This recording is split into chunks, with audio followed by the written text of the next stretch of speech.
Hello, I'm Dilly MacFarlane. Welcome to Colloquium.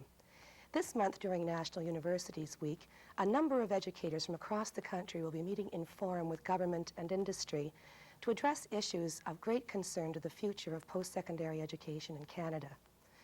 Mount Saint Vincent University has developed the Colloquium series to focus these issues and bring them to your attention. Today I am honored to have with me the presidents of 5 local universities here from the metro area who will represent a regional view of post-secondary education in Canada. I will begin by introducing, on my far left, Dr. Howard Clark of Dalhousie University, Dr. Marion Frye, the University of King's College, Dr. Clair Callaghan, the Technical University of Nova Scotia, Dr. Naomi Hersom, Mount Saint Vincent University, and Dr. Ken Ozmon of St. Mary's University. Welcome all of you to Colloquium. Pleasure to hear. I'd like to begin by addressing my first question to Dr. Hersom. Dr. Hersom, why is a national forum on post-secondary education necessary now, and why should the public be concerned with it? Well, I think there are probably many reasons for having a national forum, but one of the foremost reasons is that there have been so many developments taking place in what we sometimes call the knowledge-based explosion. And because we need people who have particular kinds of knowledge to help Canada develop, to be competitive in the world, to make sure that we are capable of providing a reasonable standard of living and health care for our own citizens, for all of those reasons, we need to have organizations like universities in the country who will prepare people for that kind of knowledge-based economy. I see. But let me first ask Dr. Clark, before we continue with a national policy, why is it that a national concern like education is actually legally and constitutionally a provincial concern? Why is there a national outlook? Well, I think that's very important at a time when we're thinking of the 21st century, a time when international competitiveness is the key word. I think the outlook, not only for education and the universities, but for all of us, it must be far broader than provincial. At least it must be national, if not international. So that the need, I think, is very considerable for a national outlook on education, higher education. Dr. Ozmon, there's a need for national policy. Would the absence of a national policy affect students, for instance? I'm not sure, Dilly, that there's so much a need for a national policy, because there you may get into a debate as to whether there should be, whether education should be under the federal government or the provincial government, which is a long-standing argument in Canada. But I think there certainly have to be some national understandings on the need for uniform standards across the country, for example, which is very important. National standards or national understandings of the virtues of interprovincial mobility of students, things like that, which I think are very important considerations for universities. National understandings on the virtues of university, as Dr. Clark said, in promoting international activity, types of things like that. And I think these types of national understandings can come into effect if we have a good exchange between the federal and provincial people, and between people of different walks of life, which the forum, I think, is supposed to promote. Yes. I'm concerned about a question of public confidence in post-secondary education institutions. Dr. Frye, do you have any comments to make on that? Has there been sufficient confidence by the public in post-secondary education? Well, I can only speak from very limited knowledge, but I suspect that very often there are misconceptions about what a university education equips a young person to do, what its values really are.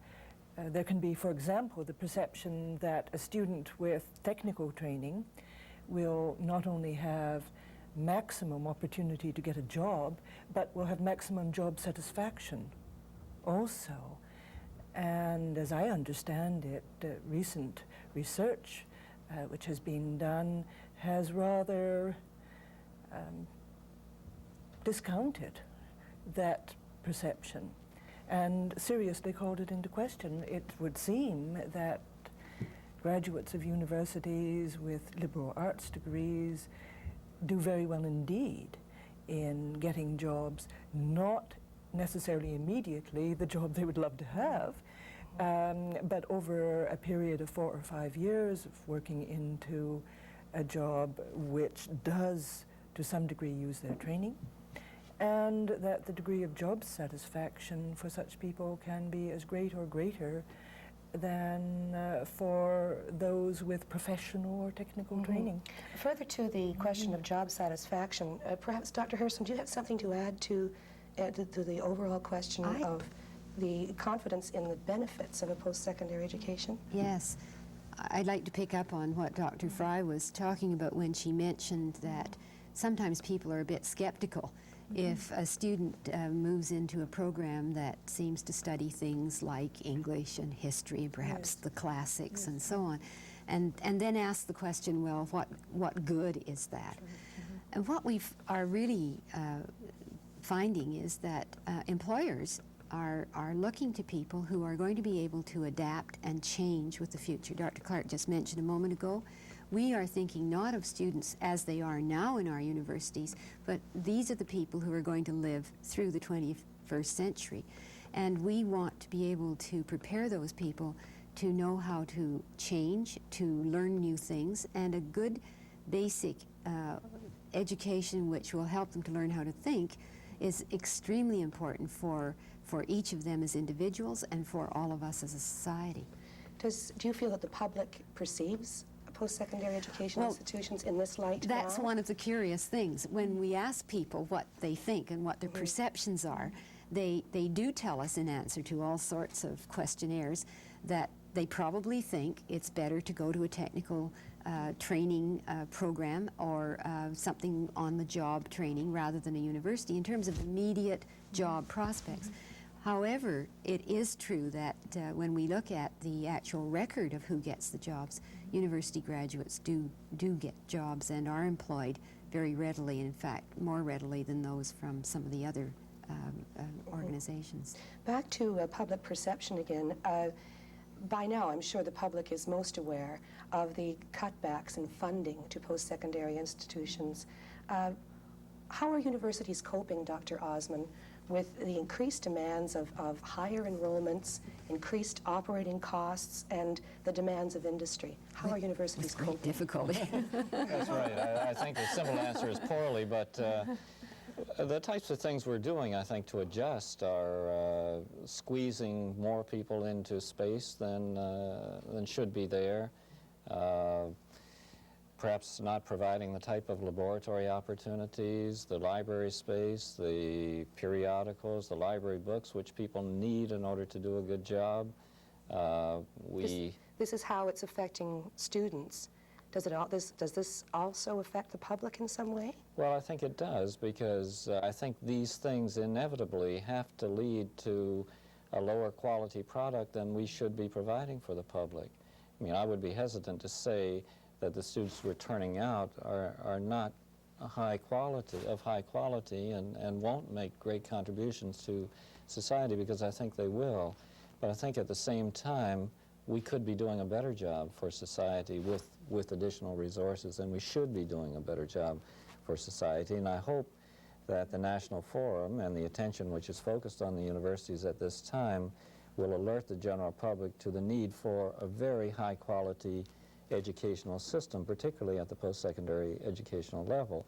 If there's anything that all of us experience when we encounter people from third world countries in particular who come over here to talk to us about exchanges and things like that, it's an appreciation for the type of system we have in Canada and a desire to have a high quality system themselves. As a matter of fact, if there's anything they value, which Western society has, it strikes me that it's really the educational system much more than it is even the economic system or the industrial structure, because they realize that the educational system is really what's behind all of those things. But there's one other thing, if I can just tack this on to what Dr. Ozmon has said, and that is the matter of accessibility. In other words, if we have well-qualified students who want to come to university and we don't have sufficient funding, there won't be places for them.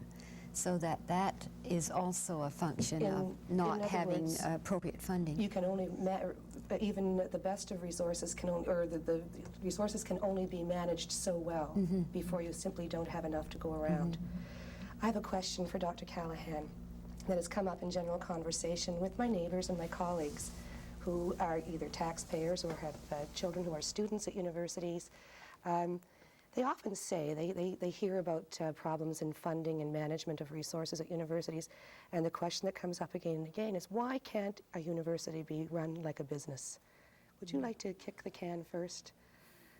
Well, it seems to me in a lot of ways one could answer that question is that we in fact do run them like a business, and that, of course that takes some definition of what we mean by running like a business, but as I see it, that you start off any organizational activity by getting your mandate clear, your objectives, your programs, and then you, in fact, try to meet those programs. Then once having made a commitment to them, then you optimize what you can do with respect to the resources you've committed to the programs. And I think any of us in the university could give you many examples.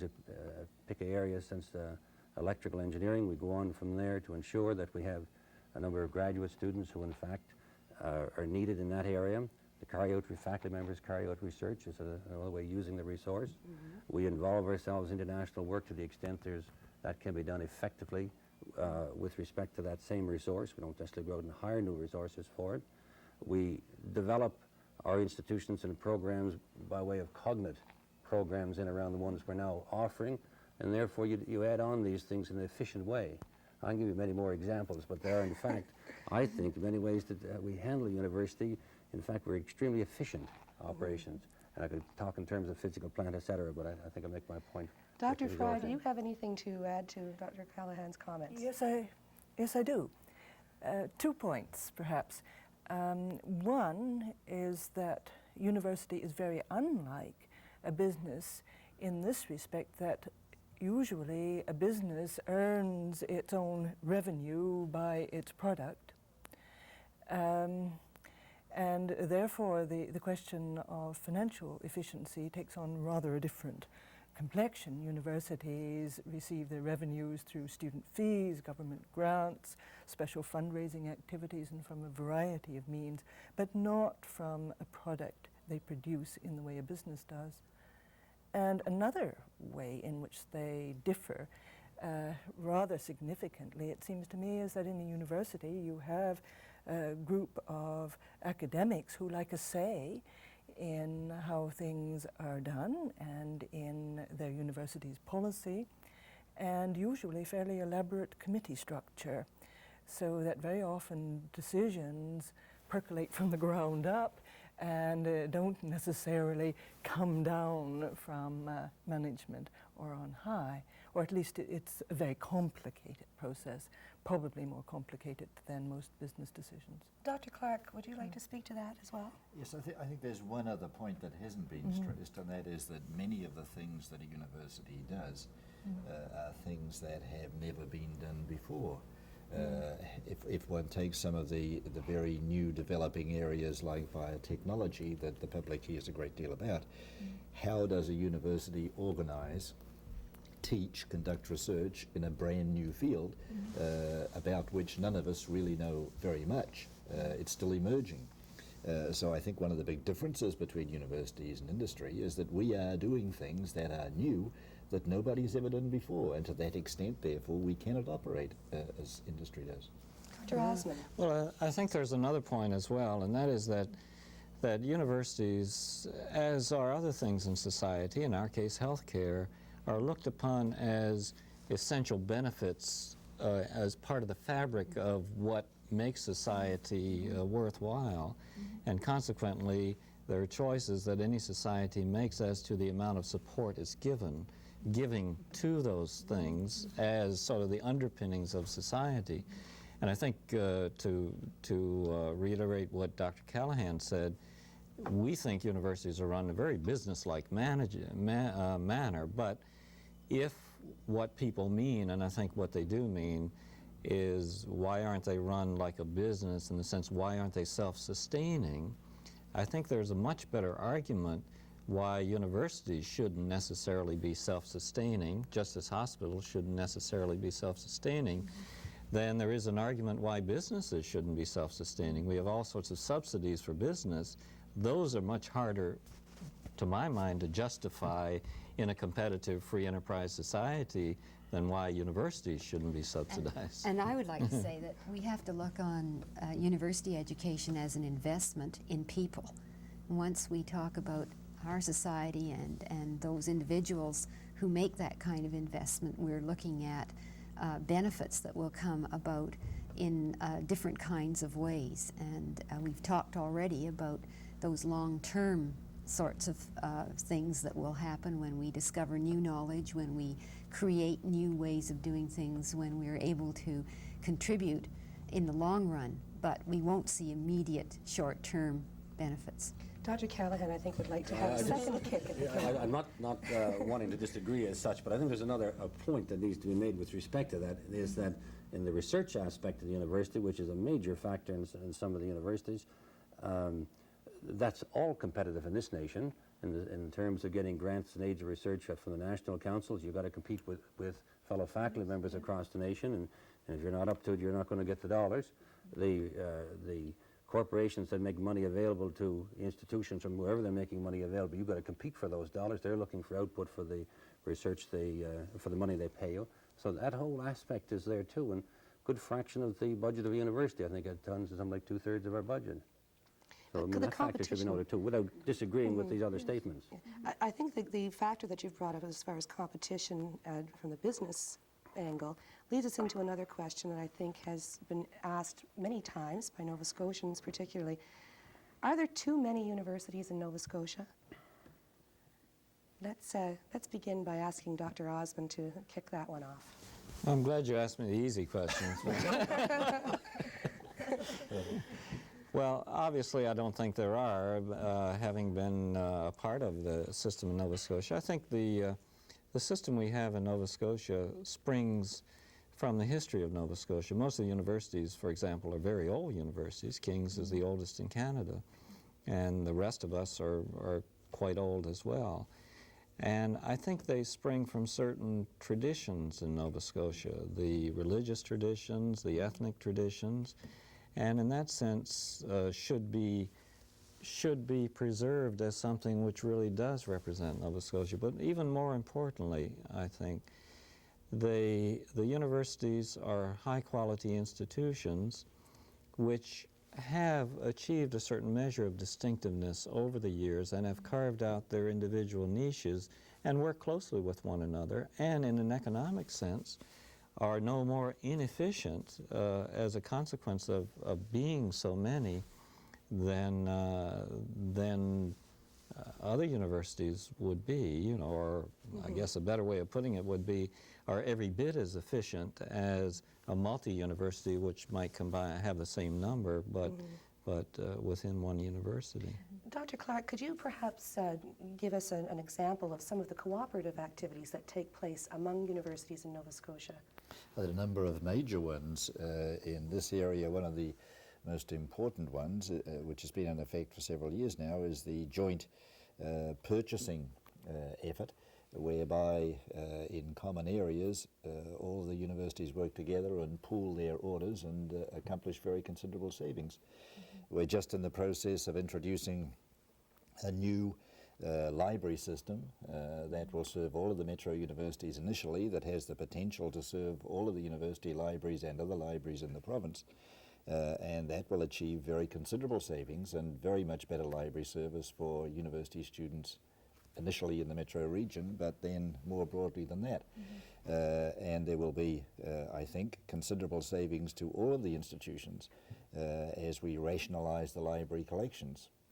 And there have been many other initiatives in terms of particular program areas where one university has ventured into a new area, in some cases in collaboration with others, and other universities have recognized that and have not attempted to duplicate those programs. I see. So I'm getting a picture of the universities in Nova Scotia being appreciated for their uniqueness in one way or another. It also makes it possible for students to have genuine choices. Yes. I think that's one of the marvelous strengths of the Nova Scotia system, that students actually do have some choice that's real in terms of the kind of programs they want to take, but also the setting in which they wish to study.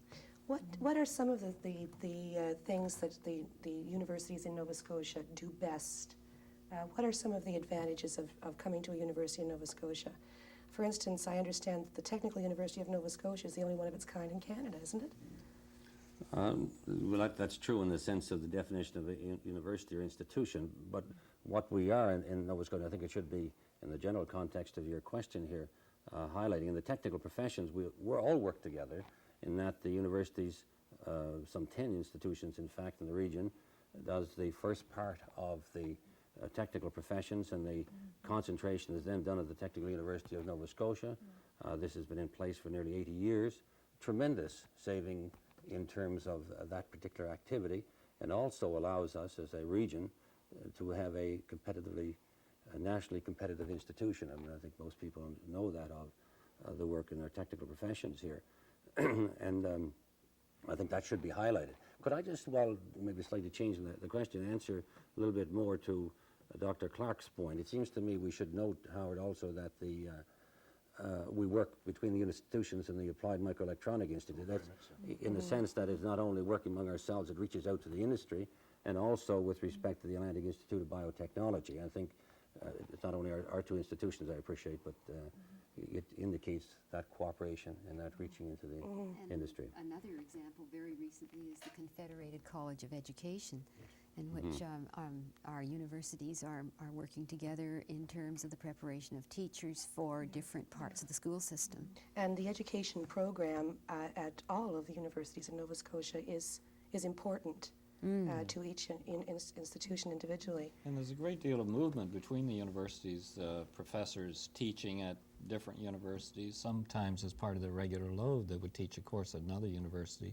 A lot of collaborative research activity going on between people at different universities. So there's a great economy there in the sense of the optimization of the use of the resource, I think. Yes, and if I might add also that there's very often a cooperative venture between universities in presenting some program of public lectures or something of that sort. Very recently between Dalhousie and King's there's been a very imaginative and demanding program on the medieval world, involving lecturers from both our institutions, as well as an exhibition in the Dalhousie Arts Centre. And the public, and that of is course, very much open to the public. and yes. the public is benefiting from this. Yes. Is there anyone who will venture to answer this for me then? Would a University of Nova Scotia offer other benefits? Would there be more benefits? You're describing a very cooperative situation that exists now. So would a mega university or a University of Nova Scotia provide us with any more benefits than that? No. Well, the Royal Commission of Post-Secondary Education, just including a study a couple of years ago, concluded that we'd be better off to be left as the institutions we had, and that was after listening to what I think to 115, was it not, briefs around the province. So that's a major statement.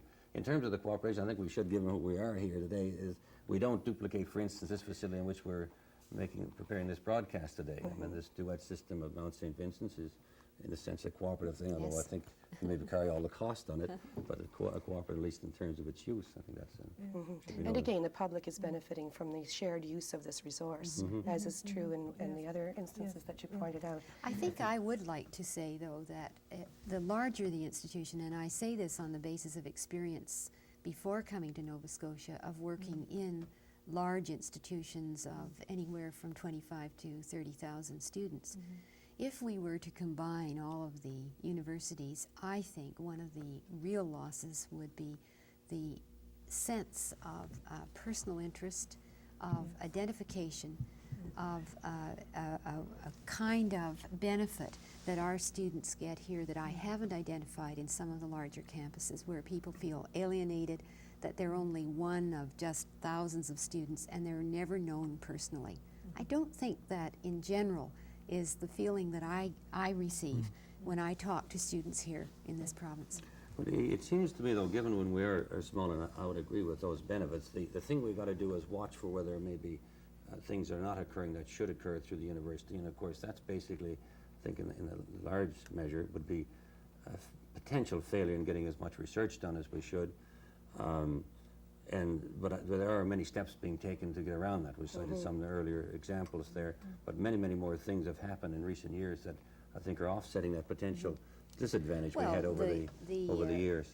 The technological advances that make it possible for us to exchange information easily by computer networking and so on is another example of the ways in which changes are coming about, which in fact help us to enhance what we do. Precisely. Do universities provide an economic benefit to society, Dr. Clark? Oh, in many ways. Some of the examples we've been talking about, I think you could easily put a very direct dollar value on. The work in applied microelectronics, the joint work among the institutions in biotechnology is having a very direct payoff in terms of the Nova Scotia economy. But I think you have to look at it much more broadly than that in terms of the output of the universities, in terms of highly qualified people. They fundamentally are the resource that will develop the economy of Nova Scotia. It's the absolutely essential resource. And right now, of course, there are many people who are employed by universities. We contribute then to the general economy of our region because our people do, in fact, spend money in our shops and buy houses and support school systems and so on. Yeah, I think it's safe to say that just at this table, the budgets of our institutions collectively would represent $200 million or more to the economy of this, of Dartmouth, Halifax. Yes. And there has been a study done recently of the impact of the University of Edmonton, for example, on the city of Edmonton, and they estimated that on a contribution that the province makes of roughly $200 million to sustain the University of Alberta, the city of Edmonton gains about $400 million from having the university in that city. The benefits are human to a certain extent, having highly qualified people around, but practical in other senses, because while we may spend in the community a couple $100 million, the contribution of the provincial government to that is about half that, or maybe even less. So we are drawing in money, and money which would not come to this area through research grants and other things. So it's a myth to think that if the university didn't exist, the province would save money. Indeed, the province would be a loser economically if the universities didn't exist. One thing that you just didn't happen to mention, Dr. Ozmon, is the fact that many companies, when they're seeking for places to locate, use our universities as a major component in their decision making, because they know that when there are universities that are accessible, that is a factor they really want. This perhaps might be leading into something more to do with the social or cultural contribution of universities to society too. I think that probably is not as much in the public mind as it could be. Dr. Callaghan, you had a question, a comment to add? Oh, I was just going to add to Dr. Hersom's point with respect to the interest of companies moving in, or the potential development of new enterprises being dependent on the activity within universities. It is in fact vital that we have a certain kind of environment, a very active, a very creative technological environment, if in fact you expect to have the so-called knowledge companies, enterprises being in your region. And some of the changes in recent years, in fact, is having a profound effect, just for instance in around the Halifax, Dartmouth area, arising from that we provide the highly skilled manpower of which Dr. Clark speak, but also we provide research. Person power. Dr. Callaghan. Excuse me, that's right, good point. But we also conduct certain kinds of research that the company itself may not be able to carry out, that would like to have it done in a more generic way in the university. And we have, in fact, institutes that support certain kinds of industry in around us, and that's But very, Dilly's very point vital. is important also, and that is the quality of life. People come and want to live in a region because they know they can find good music, good art, good drama. And we see that. I was over at Dalhousie just last evening for the symphony concert. It takes this kind of activity in a community to make it possible to sustain something like a symphony. And I wonder if the public is aware of the cost of this type of support for the arts and for the cultural life of our city, that the universities do bear the cost of that to a great extent, especially in a small city like Halifax. Dr. Frye, you had a point you wanted to make. My point really has been made. So, aside from the direct cost borne by the institution sometime, what you also have is a professional clientele, which are the users of symphony and theater, and who provide, by virtue of the fact that they provide a core of customers for these things, provide other people with the opportunity to have things which perhaps they wouldn't have in the community without this large professional clientele. And not only university professors and people who work in universities, but medical doctors and other professionals in the community as well, who to a certain extent are dependent upon the universities. We've been discussing who benefits from the various resources that are developed through universities in our region. But before I leave that area, I have one very important question to ask you. Why is it that students at Nova Scotia universities pay more for tuition than they do in other provinces? I'm thinking particularly the province of Quebec. Dr. Clark, could you answer that question for Well, me? in large part, that's a consequence of politics, government policy. There has been far more very direct restraint on the Quebec universities directly in terms of fee levels, and they have been kept very low. They're the lowest in Canada, and far below those in all of the other provinces. In Nova Scotia, on the other hand, universities have to a high degree been allowed to set their fees more independently. I think if you put the fee question in context, however, you also need to compare fees at Canadian universities with fees in other parts of the world, and also particularly American, and also look at the question of what portion of total cost of education the fees really represent. I don't have the sense that the fees in Nova Scotia universities are in any way out of line relative to the cost of education. Dr. Ozmon, can you give us a picture of within an approximate picture of what part of the total cost of a student's education is funded through tuition? Well, I think they estimate in Canada generally it would be somewhere between 12 and 15%. The Bovey Commission in Ontario, and indeed our own Royal Commission here, which reported a year or so ago, recommended that the proportion of the cost of university education be moved to about 25% borne by tuition. In Nova Scotia, we're already around 20 or 21% on average, I think, and some higher, some lower as a proportion of their total expenditures. So we're fairly high, and as a matter of fact, when our own commission recommended 25%, we were already over 20%, so it wasn't really as if we had very far to go, and I think they thought we had further to go than we do. Who pays the rest? Well, the government pays the largest proportion of the rest, and I guess that varies again from institution to institution, but I think we usually use the rule of thumb, the government paying about 80%. I don't think it's quite that much anymore, but and gifts and other enterprises in which we engage give us the rest. But it would be very difficult to expect that universities would be able to sustain themselves by outside fundraising to any great extent, or contributions from alumni. So will we see an increase in tuition? Will tuition continue to increase as costs increase? Like death and taxes, it always goes up. Dr. Frye, you've been wanting to make a comment. I was wondering, Dr. Ozmon, whether I'm right in thinking that the recommendations in Ontario and elsewhere of an increase in the percentage of the total cost for students' education of tuition fees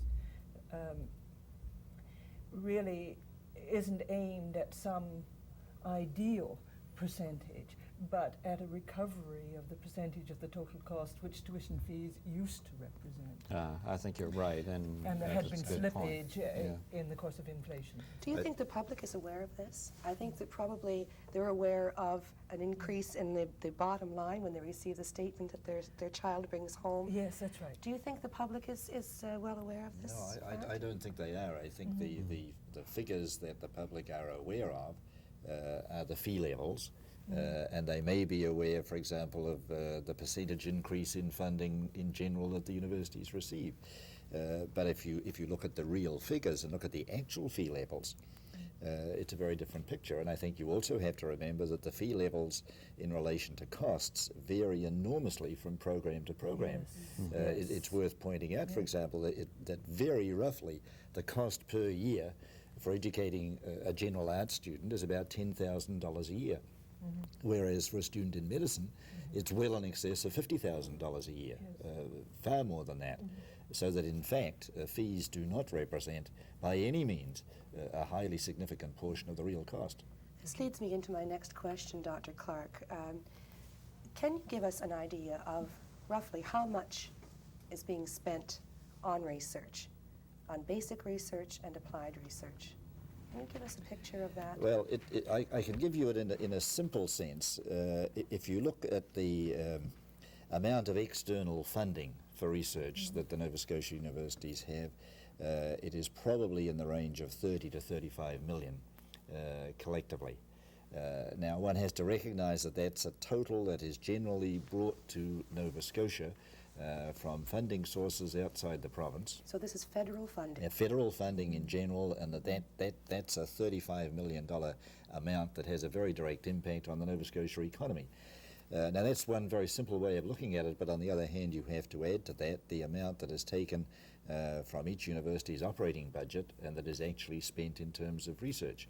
And that would include a high percentage, a relatively high percentage of the salary budget in terms of faculty time, staff time on research, and of other indirect costs of research, and the cost of much of the library, for example.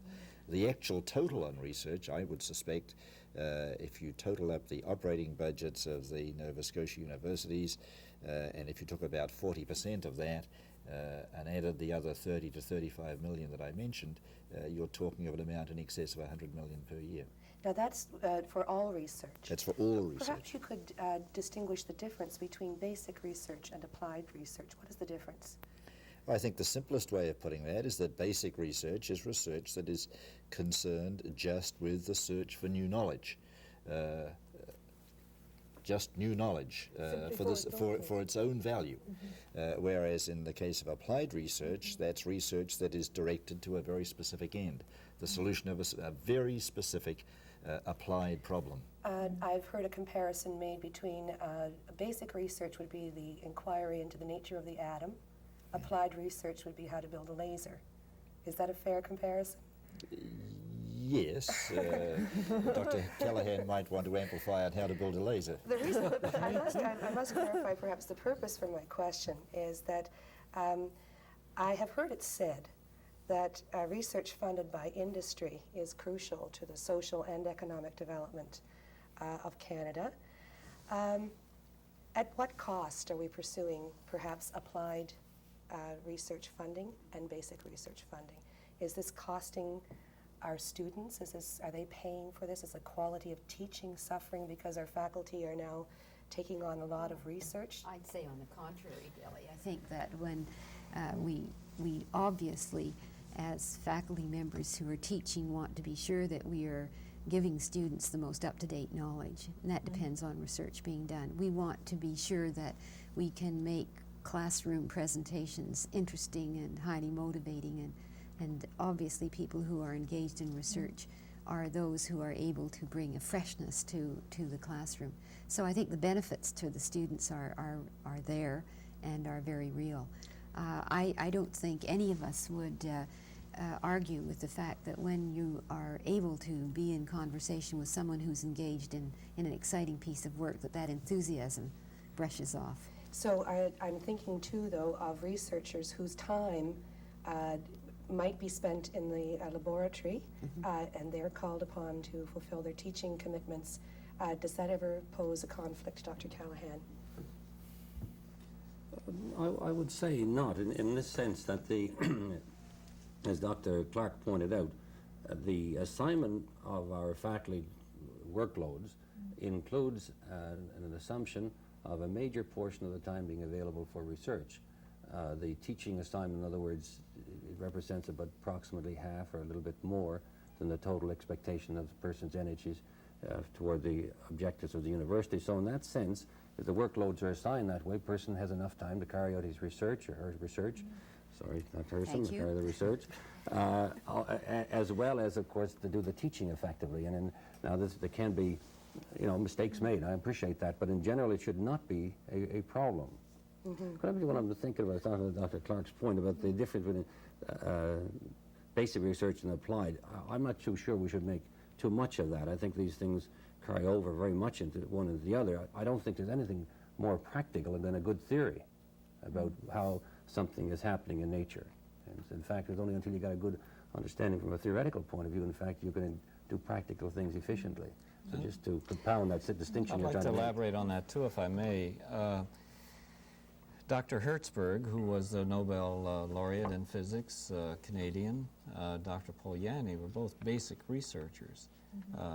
They discovered things, but the fact that they discovered things was not left there. The things they discovered, in some cases anyway, have been developed into practical applications. The laser, for example, which is something you brought up, when it was researched initially, there was no application in mind. Nobody set out to apply the laser. They were just looking into the fundamental aspects of that.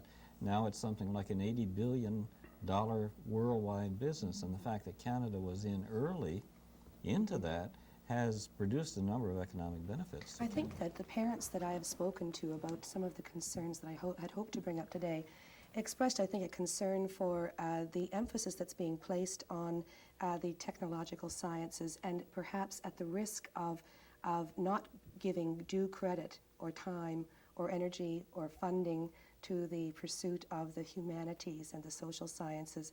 Is that a fair picture, Dr. Frye? Well, I had been about to say on the subject of the involvement of industry in the support of research activity in universities, that this can mean that colleagues in some disciplines have much readier access to research funding than others, and that philosophers such as myself, classicists, historians, and so on, may find it much more difficult to come by adequate research funding. In other words, one has designated research funding. Who designates the funding for research? Is that a provincial mandate? I was thinking of the case in which industry would designate the kind of research which it would. Well, this perhaps prompts another question on my part. Do you feel that the involvement by industry in universities and in research in particular, can this jeopardize the integrity of an institution? Can it interfere with their philosophy and with their goals? I think it's possible. I don't know of a case, certainly in Nova Scotia, where this has happened. It's certainly possible. I'm not so much worried that industry is involved in supporting research. I think that's altogether appropriate and desirable. I'm more concerned that this be counterbalanced by other resources of research funding, so that faculty across the spectrum of disciplines have research opportunities. Do you have a comment on that, Dr. Yeah, Callaghan? it may be just a bit obvious. Go back a little bit to the discussion earlier. Obviously, the amount of dollars in this nation that's available for competition from the granting councils is more in the natural sciences and the engineering areas. But you also got to keep in mind there's certain activities, human activities, that cost more to do. I mean, Yes, right. cost more That's to feed Yes. yourself than to get yourself some fresh air. You know, it's Yes. at least normally. And so you got to keep that in mind. You've got to run experiments. You want to do practical or useful things in the laboratories. Yes, And that's what the nation at this point is attempting to do, to put more dollars there that in fact that would trade off eventually to more economic benefit and activity. And I'm not, by this comment, saying there shouldn't be more for the humanities and social sciences. I have no idea. I'm just simply saying, trying to justify what dollars are available I for think the that probably sciences. public perception might be perhaps somewhat twisted from the fact that there is so much money available for the areas of research that involve the technological end of things, and relatively fewer researchers competing for that money. Whereas from what I have read in the newspaper, for instance, there is less money available for the pursuit of research in the humanities and social sciences, and many more researchers looking for the money. I But expect that's the true. way it has been, and But it also, doesn't. who says that's wrong, though? Well, that's exactly I what. mean, that may be what has to be. And you know, I don't have all the detail there to decide as to whether there's enough in the social sciences, humanities, but clearly, with a person working in this other area, we're not overly funded in terms of the good use of money at this point in terms of research on the technological side. That's the I point. would like to address the fact that there aren't as many researchers as we really need in the sciences and in the technological areas. And one of our concerns in this country is that there will be more women who will participate in studies leading up to the preparation of themselves as good researchers in that area, because we simply need the person power if we're going to create the kind of development that we're hoping will be the case for Canada. Just as I think social and economic conditions have changed over the past 15 or 20 years since I was a student, I wonder if I could perhaps ask you to comment, Dr. Ozmon, on how students today differ from those of 15 or 20 years ago in the raging 60s. Well, I think, for one thing, the students of today are underestimated. I think we hear a lot about literacy problems and numeracy problems with students, and no doubt some do have difficulty in coping with the skills that are required to deal adequately in mathematics and English. But by and large, I think the students of today are quite serious and quite well prepared for university, and certainly well motivated. I think if there's any real change I notice over the last 10, 15 years, it probably has to do more with motivation and attitude towards studies than before. They're keener than they were 20 Much years ago? keener, and I Yes, think, so. I think much more so. serious about their studies. It's not all good, because I think the students of the 60s were much more attuned to the social problems of the day, and in that sense got involved, perhaps overly so. Today, the students are not as involved with the social issues and much more involved in being successful economically, and maybe that's a little too far in the other extreme, but, You have but a I think by comment and large they're quite to that, serious. Dr. Okay, Callaghan? a particular point that I'd like to make. The facts are, at this point, in Nova Scotia, I guess, maybe across the region, we don't have enough women in the technical professions in comparison to what's happening across this nation, and certainly, as you will find in other nations, even developing nations, and that's something we should address. It's crystal clear that the women can do as well in engineering, computer science, architecture as others, most disciplines of those fields anyhow. And so we have to, and I'd like to use this opportunity to get that message out that we feel there ought to be a good many more women enrolled in those disciplines. Do you feel that they would find employment when they were through? The answer is yes, they're doing superbly. And proof also in law has changed in recent years, as I understand, Dr. Clark, and maybe medicine. I understand they're doing superbly, so we have no reason to believe they won't do as well. And that's we're well down in the statistics at this point. I think we're around 7% in engineering, for instance, and the nation is up around 15 now. And that's low compared to what it should be. Yes, right.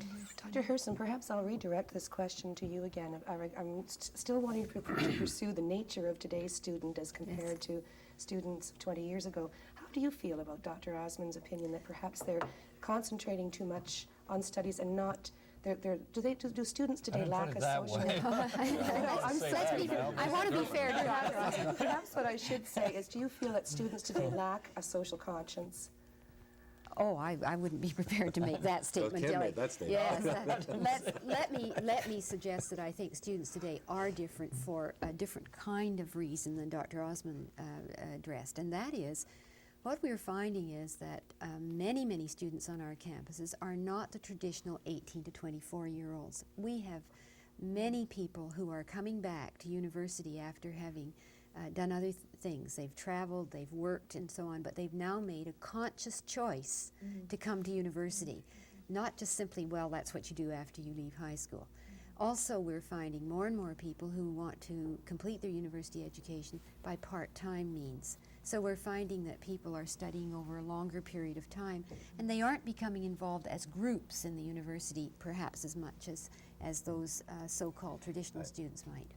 It seems to me that if you compare the student today with the student of 20, 25 years ago, perhaps the biggest difference is that today's student I would characterize as being much more insecure.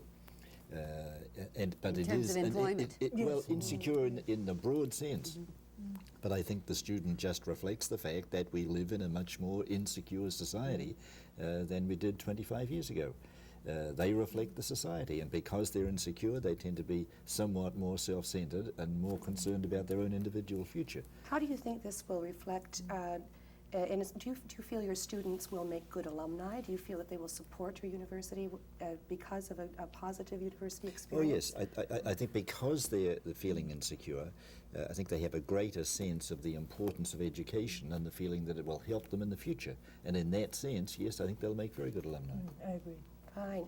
Well then, I think probably to summarize what we've been speaking about today, I'd like to ask you collectively, if possible, if you could tell our viewers, the people of Nova Scotia, as representatives of Nova Scotia universities, what message will go to the National Forum on Post-Secondary Education. What do we have to say to a national forum? Dr. Ozmon, would you like to begin? Well, I think I'm more concerned about what message comes out of it, or what message the general public gets out of the forum than what goes into it.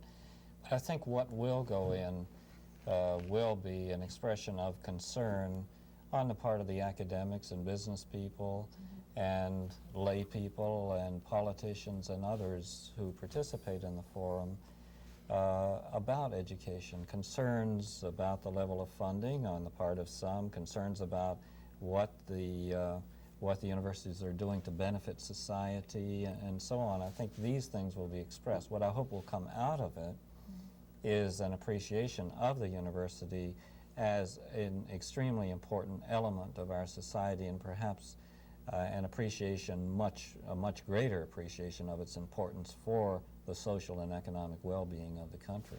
Dr. Clark, do you have anything to add to that? Just a little. I agree with Dr. Ozmon. I think what I would like to see come out of it is a far greater realization in Canada that the universities, in addition to being universities in the traditional sense, really are one of the key resources for the social, economic development of Canada in the next 15, 20, 25 years, at a time when society everywhere is becoming increasingly competitive and increasingly international. In countries like Japan, Germany, the USA, I think universities are accepted as very essential components of the whole process of development. And I hope what will come out of it is a sense in Canada, a stronger sense in Canada, that that's the case for Canadian universities. I see. In the brief time left, Dr. Callaghan, do you have something to add to that as well? Well, just taking a particular aspect, again, that comes out of our experience at Tons, we're trying to make the point that we must understand the vital role that the applied science faculties of universities must play, or in our case, the Technical University of Nova Scotia must play in regional development. There is, in fact, we must understand that, and we've got a message to put across, we think, with respect to that. Dr. Frye? Yes, I'd like to add a point. I would hope that there would also be some recognition coming out of such a forum of the importance for universities to give students some awareness in depth of their own cultural heritage, of their own history, of their own rootedness, and of their own identity. And I think that's just as important as all these other things that we're talking about. Well, thank you so much.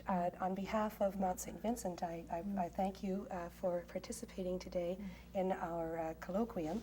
And for the benefit of our viewers, if you're interested in gaining more information either on National University Week activities or on the upcoming National Forum on Post-Secondary Education, I would ask you to write to any one of your universities, and they'll be more than happy to send that information along to you. I'd like to thank all of my guests today, and I would like to ask you to join me here, Dilly MacFarlane, again for Colloquium.